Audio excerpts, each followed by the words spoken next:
ये तुम्हारे साथ यहाँ बैठ के बात करने का। मैं बस पैसों के लिए नौकरी कर रही हूँ, मुझे बहुत जरूरत है इसलिए। और ये बात मानो विल को छू गई। उसी दोपहर अचानक से विल ने लुइजा को अपने साथ मूवी देखने के लिए कहा। लुइजा को ऐसी मूवी देखना जिसके अंदर सबटाइटल होते हैं कुछ खास पसंद नहीं है, लेकिन फिर भी उसने हाँ कर दी। मगर थोड़ी ही देर में वो मूवी उसे बहुत ज्यादा पसंद आई। इस बारे में उन दोनों ने पहली बार एक ढंग की बातचीत की। इसके बाद तो और भी चौंका देने वाली बात हुई। विल ने कहा कि बाहर चलें क्या थोड़ा। अब उनकी बातचीत बढ़ने लगी और दोनों एक दूसरे के साथ अच्छा महसूस करने लगे। कमिला ने भी जब ये देखा तो वो बहुत खुश हुई। खैर फिर हॉस्पिटल की एक ट्रिप के दौरान नेथन ने लुइजा को साफ साफ समझाया कि विल की जिंदगी कितनी मुश्किल है। उसने बताया कि उसके ठीक होने का कोई चांस नहीं है, और सबसे बुरी बात ये थी कि अपनी इस हालत की वजह से वो बहुत ही आसानी से बड़ी बड़ी बीमारियों का शिकार हो सकता है। साथ ही उसने बताया कि उसे लगातार दर्द होता रहता है, वो कभी भी नॉर्मल नहीं होता, पता है। अब लुइजा समझ गई कि उसकी जिंदगी इतनी भी आसान नहीं थी जितनी विल दिखाने की कोशिश करता है।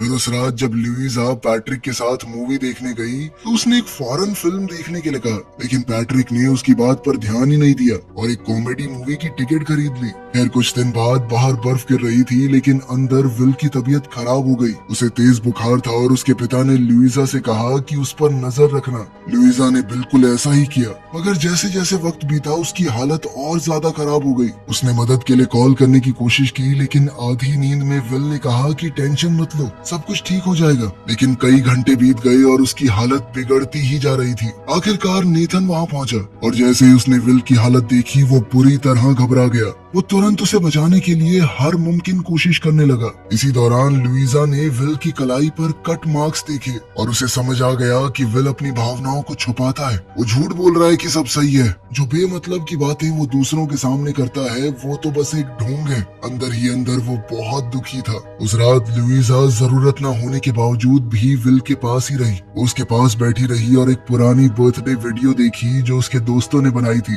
उस वीडियो में विल एक बहुत ही अलग इंसान लग रहा था। वो एकदम जिंदा दिल, खुश और एनर्जेटिक था। खैर जब विल ने आंखें खोली तो उसने लुइजा को अभी भी अपने कमरे में देखा। दोनों ने और बातें की और उनके बीच दोस्ती बढ़ने लगी। धीरे धीरे विल का बर्ताव भी बेहतर होने लगा, लेकिन हालात एकदम से खराब हो गए जब लुइजा ने विल के माँ बाप को झगड़ते हुए सुना। तब पता चला कि विल ने एक अरेंजमेंट किया था कि वो 6 महीने बाद स्विट्जरलैंड में जाकर एक चैन की मौत लेगा। कमिला को एक माँ होने के नाते ये बात बिल्कुल गवारा नहीं थी। वो नहीं चाहती थी कि ऐसा कुछ हो, लेकिन विल के पिता को लगता था कि ये विल का फैसला है और उन लोगों का इसमें बोलने का कोई हक नहीं है। ये सब सुनकर लुइजा बहुत परेशान हो गई और उसने जॉब छोड़ने का सोचा, लेकिन उसकी बहन ने उसे